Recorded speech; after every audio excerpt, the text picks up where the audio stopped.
Well guys, judging by the title of this video and probably the thumbnail, you already know exactly what this video is all about. So what we're going to do is get setting up, and I'm going to talk through the setup process and some of the things that I like or dislike. So let's get cracking with the SkyWatcher CQ350. Alright, so let's have a quick look at the tripod itself. Now the tripod is quite large, sturdy and heavy, and here in Australia you have to buy this separately compared to the CQ350 Pro head. So I'm pretty sure there's probably some packages where they put the CQ350 Pro head with the mount legs as well, but in Australia it is purchased separately. Now the tripod itself reminds me a lot of the CGXL tripod in leg diameter and just the way it's the lock-in pins and all that work with extending the tripod legs itself. But that's really where the similarity there ends. So what we're going to do is set up the tripod and maybe have a bit of a closer look just at what is different about this tripod. So this tripod here doesn't have a leg spreader built into it. Instead, you'll need this giant plate here to help sturdy the legs up a little bit. So we can install that now.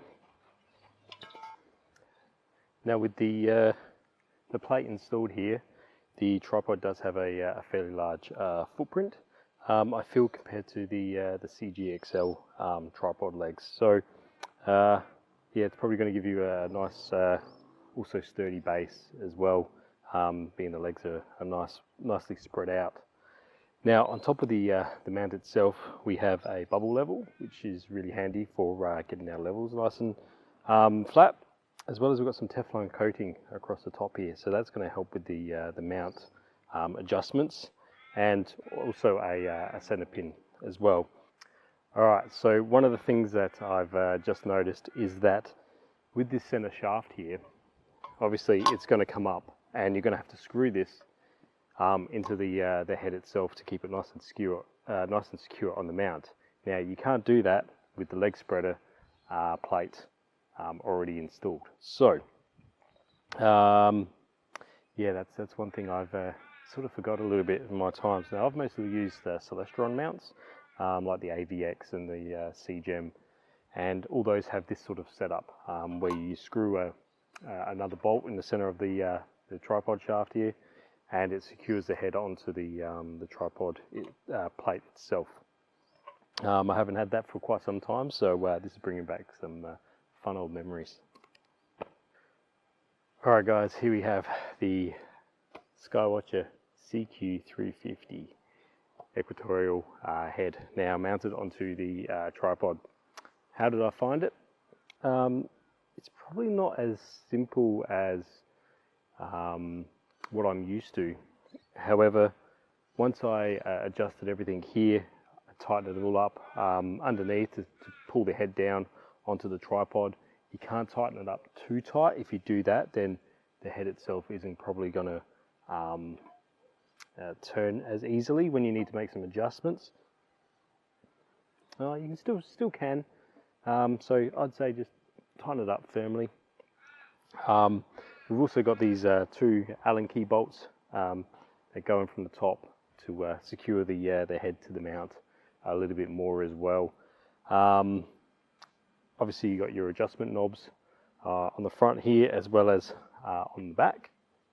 One of the things that I did mention about this mount, and I've had the privilege of seeing it about a year and a half ago, because this actual CQ350 is a prototype, one of the prototypes here in Australia that I've got for a little while.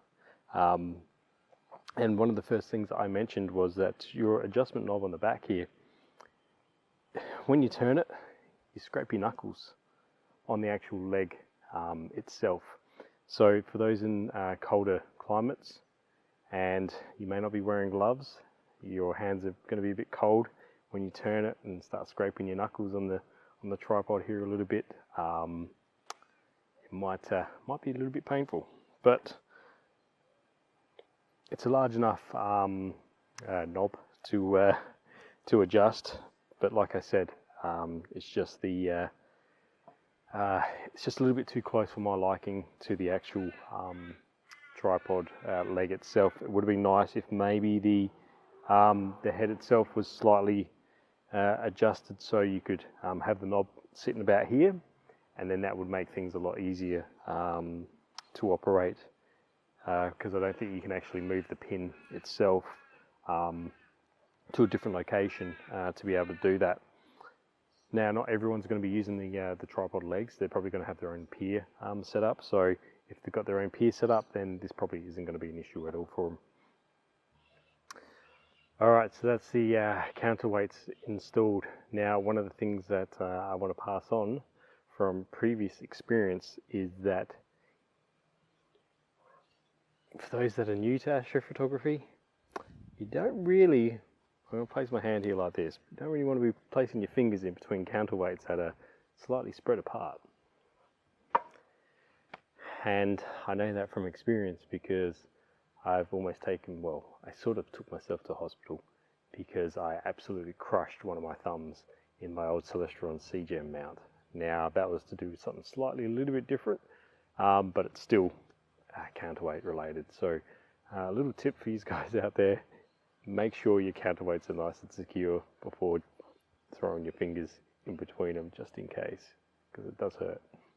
So the SkyWatcher CQ350 Pro mount has a payload capacity of about 35 kilos, so pretty much puts it in rivalry with the Celestron CGXL mount. But what this CQ350 has over the Celestron CGXL is USB ports and power outlets on the actual head itself. Now, USB outlets are a big thing these days for astrophotography, and it's one of those things that are very, very welcomed. Now, I do not know if these 4 USB ports on the top here are USB 2.0 or if they're USB 3.0. I understand with the SkyWatcher EQ8 mount that they look blue, the USB ports look blue, but they're actually USB 2.0s. So I haven't been able to test that yet to see if we actually get power out of these, and I probably won't be able to do that tonight because I don't have the gear to do that. But hopefully in the next imaging sessions with this, we might be able to find that out for you. So as I said, we've got 4 USB ports up the top here with 3 power outputs as well. Above and on the side we have 2 auxiliaries, 3 auxiliary ports. On the front we have the USB port, hand control port, auto guide port, our power socket, on off, and a snap cable for like maybe a DSLR. Alright, what do we have on the other side here? We have a USB port on the side here, a power port, and your 3 auxiliary ports. So these ports here will be in relation to the ports up the top here. One of the other things that I've noticed, your RA and deck adjustment knobs for loosening everything are a little bit different compared to what I'm used to. So I'm just used to a single lever that you can turn, you can unlock and lock, where this here has a couple of little sort of locking pins. So we can adjust that there and then lock it into place, and then definitely lock it into place. So now you can't bump that little lever there and have it come loose. So yeah, it's an interesting addition to the mount itself, but yeah, I'm not too sure if I'm completely sold on that. But it's definitely a nice little safety feature, and again the same with your deck as well.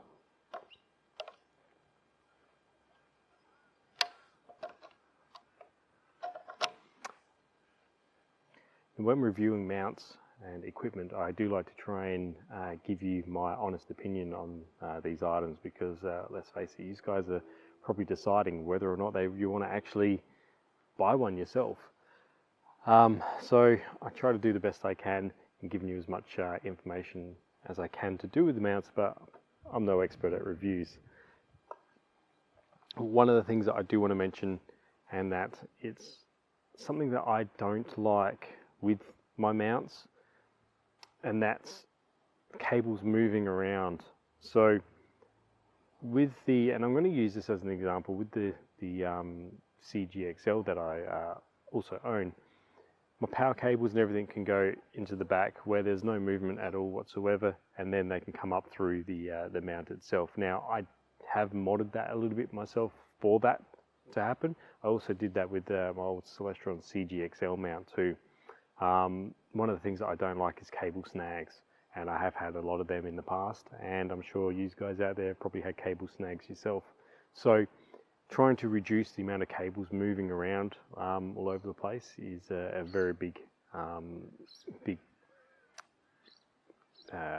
one of those things that I look at a lot, and I can notice that with the SkyWatcher mount here, a lot of the cables do tend to move around. So you pay a power cable that goes into the front here is going to be moving around, as well as your hand control port is also in that area too. So again, as the mount just slews around a little bit, those cables are going to pull and pull a little bit, depending on whereabouts you've actually got all that stuff mounted. So, and being on the front as well, you might have to be careful that it doesn't get wrapped around your counterweight shaft as well while it's slewing around. Your USB cable and everything that go on the side here. Now, as I said, this is still a very new mount to me, and I haven't really had a good look at it before tonight, but I am assuming that this is like basically a USB hub maybe, and that this here plugs into, like, say, your computer, and then you've got 4 extra USB ports up the top here. So if that is how it all sort of operates, and as well as your power here, so you're going to have a separate power cable that goes into here, and it will supply power to the top there. And also, if you've got any auxiliary shoestring style cables, that will go in the side here. Again, they'll come out, I'm assuming they'll connect to the your cables that are out here on the auxiliary as well. So all that is also going to be moving around as well. One of the things that I have also noticed is that on the front here, where your USB and your power and all that cables are, they're on the front of the mount. So when your gear's sort of sitting on it, a lot of your cables are actually at the back of the mount. So I don't know if there's a way to adjust the actual head itself where we could turn it around and have the ports mostly at the back. And again, this style of mount here is very similar to your Ioptron mounts, and it's very, very new to me as well, the way it all sort of works, where you've also got a lot of your weight as well sitting right over the tripod head and tripod itself, which is going to make things a lot more sturdier and secure as well. But yeah, so that's just one of the things that I think where it's handy to have, but it's not really going to, I don't think, help much when it comes to reducing cable snags. So I would have liked to have seen maybe a box on the side, or maybe on the back, or something that doesn't move, but all the cables can feed through into it, and that way everything can move, and your cables aren't going to move with the mount and snag. It will only be the cables that are attached to your equipment on top that are going to be moving around, which reduces snags a lot. Alright, so I've just connected the hand controller, and as we can see here, it plugs into the front of our mount, and we just have a little Velcro holder here for your hand controller. So it just slides in like that. Now, this is what I mean a little bit by everything sort of moving, cables moving. So I just want to you guys to be aware of that. Those that own SkyWatcher mounts probably already used to this. I myself am not, but that's just one of the things that I've picked up with this mount itself. All right, so now we have the power cable connected into the front as well, and as we can see, again, it's another cable that is going to be moving around. So you just want to make sure that it's not going to snag onto anything. So what I've done is I fed it through the base plate, the tripod spreader, the holes there, fed it through there, hoping that it should reduce any sort of snags on the mount head itself.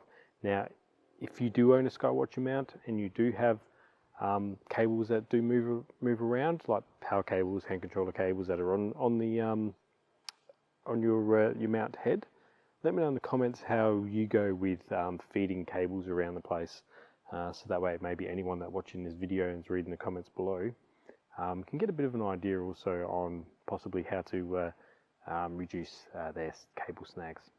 Alright, so we have this awesome new mount from SkyWatcher, the CQ350, with a 35 kilo payload capacity. Now, we do have a clear night, so we're going to have to throw something on top of it, I think, but it just can't be a lens or a small refractor. Those that have been watching my channel would know that I do have a couple of twin Celestron RASs sitting around that I like to image with, but being that this is a SkyWatcher review on their new mount, I don't think they'd really like it too much if I started placing Celestron gear on top of the mount. So I think I have something in store that would be perfectly suited for this mount.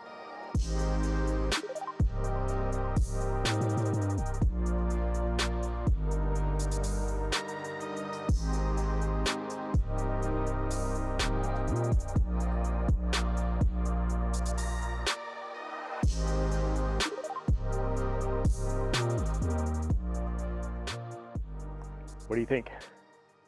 The Esprit 150? You reckon that's good enough for this mount? Well, we have the absolute beast, the SkyWatcher Esprit 150 Super APO Triplet Refractor Telescope. And we're going to be playing around with this a little bit tonight. Now, there's a lot of things that we won't be able to do tonight, and that is some guiding, some test guiding on this, which we will be doing soon. And the reason for that is that I'm going to be using the ASI Air system on this mount, purely because all my other gear is basically on the twins, so I can't really pull that apart just to throw on here just to try. It's a bit of work there. So I've got the little ASI Air, but with that you need ASI Air products, and I don't have an ASI Air guide camera. I do have one on order specifically for all this, so we can test the actual guiding capabilities on this mount, but that just hasn't arrived yet, and being so close to Christmas, postage and all that isn't exactly as fast as what we wish it could be. So we're going to have just a little bit of a play around tonight, do some imaging on the CQ350 with the 150. That's a bit of a mouthful, isn't it? CQ350 with the 150. I love it. And we're going to use my my Z7, because again, I got QHY cameras. So Z7 CQ350 150 ED. Let's wait for it to get a little bit darker, start our polar alignment, and see what we can just have fun shooting. Alright guys, so we just started our polar alignment procedure through the ASI Air app, and it went okay. It was a little bit buggy. I had a couple of issues trying to connect to the mount itself. I ended up going through to a quick 1-star alignment procedure on the hand controller. I didn't even really align it or anything like that. I just 1-star align, it slewed to where it was. I just went, yeah, okay, it's right there. And then once I'd done that, I was able to connect up to the ASI Air with the CQ350. Now, I might make a separate video on how to connect the ASI Air up to the CQ350, because I'm sure those that are using the ASI Air would be interested, and I'm also sure that those using programs like Nina as well might be interested. So I might do a separate video in connecting the mount to those platforms. Now, it is getting a bit windy, and it's actually getting a bit cold. I mean, we've had some really nice warm days here in South Australia, so yeah, I'm starting to feel it a little bit, but we should be polar aligned, or therefore at least some sort of polar alignment, and we're going to just take some images. Why not? We've got it all set up, and see what we've got now. We've got Orion above us at the moment. We also probably have the Flame, the red Horsehead.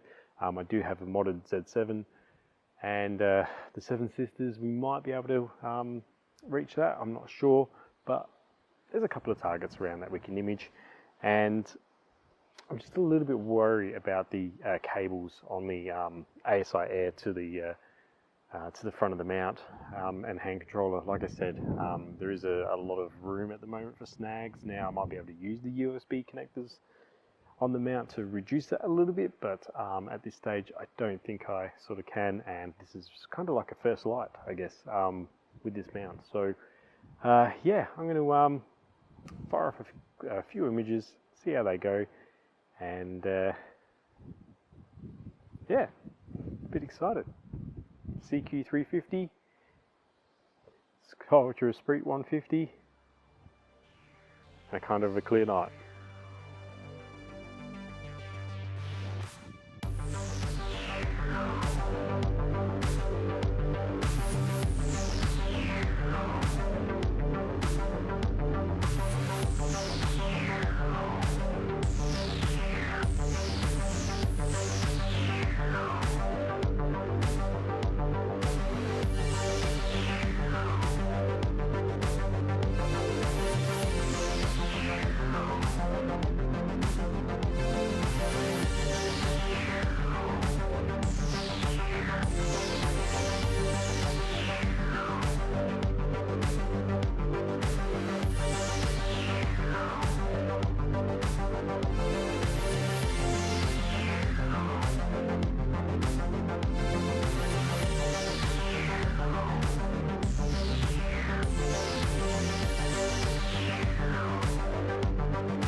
Well guys, that's it for me tonight. So I hope you've enjoyed this first look at the SkyWatcher CQ350 under a bit of a clear night. Sorry I didn't get to put the scope under some guiding tests, but yeah, it seems to be performing fairly well. Doing 160, 120 second exposures unguided, and yeah, the images are coming out pretty good. It is a bit gusty, so yeah, we'll definitely call it a night. If you got any questions, please leave them below. If you'd like to see something else answered in the next video to do with the CQ350, again, leave the comments below. If you enjoyed this video, give it a big thumbs up. And if it's the first video you've seen of mine, please check out some of my others. And if you enjoy them, subscribe. Alright guys, that's it for me and the CQ350 and the CQ350. And I said the Z7. Alright guys, take it easy. See ya.